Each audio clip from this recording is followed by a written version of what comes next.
নমস্কার বন্ধুরা, স্বপ্নার মেয়ের রান্নাঘরে তোমাদের অনেক অনেক স্বাগত। আশা করি তোমরা সবাই ভালো আছো আর আমিও অনেকটাই ভালো আছি।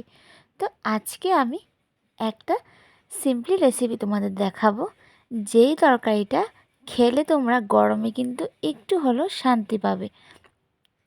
কোনো তরকারি ভালো লাগছে না, এরকমভাবে আমার মতো টমেটো দিয়ে একটা সাধারণভাবে একটা রেসিপি ট্রাই করে দেখো, অবশ্যই কিন্তু ভালো লাগবে। তো আমি কিন্তু 4টে বড় বড় টমেটো নিয়ে নিয়েছি, আর এখন আমি টমেটোগুলোকে কাটা শুরু করে দিয়েছি।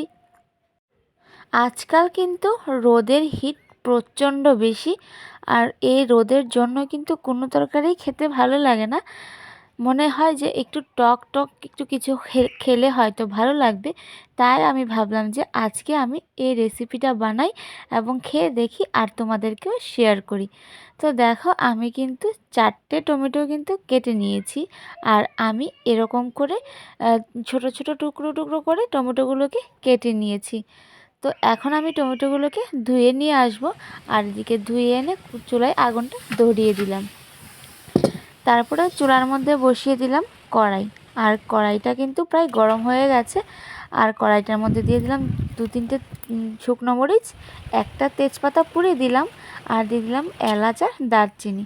তারপরে দিয়ে দিলাম অনেকটা পরিমাণে তেল, আর সবগুলো উপকরণকে এখন অনেকটা টাইমের জন্য নাড়াচাড়া নাড়াচাড়া করলাম। আর সবগুলো যখন ভাজা হয়ে গেছে তখন দিয়ে দিলাম 5 ফোড়ন। তো 5 ফোড়নটাও যখন ভাজা হয়ে গেছে তখন দিয়ে দিলাম কেটে রাখা টমেটোগুলো। তো টমেটোগুলোকে এখন অনেকটা টাইম যেন নাড়াচাড়া করে দিয়ে দিলাম লবণ, হলুদ, তারপরে আবারও একটু খাচাক্কাচ করে নেড়ে চেড়ে নিলাম। আর তারপরে এখন আমি দিয়ে দেবো টমেটোগুলোকে সেদ্ধ হওয়ার জন্য ঢাকা, আর চুলার আঁচটা কিন্তু বাড়িয়ে দিয়েছি।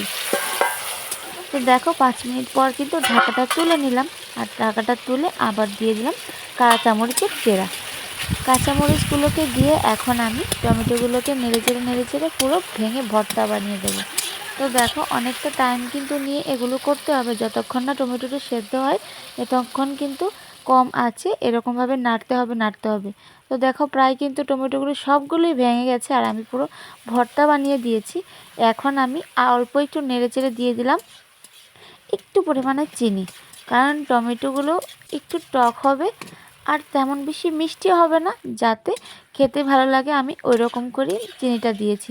তোমরা যদি বাড়িতে বানিয়ে থাকো তোমরা কিন্তু একটু পরিমাণটা বুঝে চিনিটা দিও। তো রেসিপিটা কিন্তু পুরো কমপ্লিট, কম টাইমের মধ্যে ভালো একটা সুস্বাদু খাবার এবং হেলথিও। তো এখন আমি কিন্তু একটা প্লেটের মধ্যে নামিয়ে নিচ্ছি। কালারটা কিন্তু জাস্ট ওয়াও।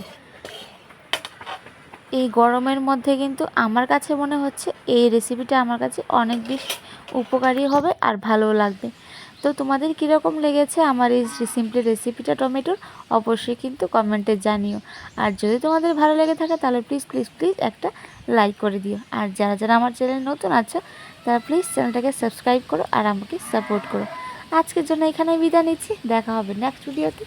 ওই টাইমের জন্য তোমরা ভালো থাকো, সুস্থ থাকো আর হ্যাপি থাকো। আর আমার ভিডিও অবশ্যই কিন্তু দেখতে থাকো। Bye bye.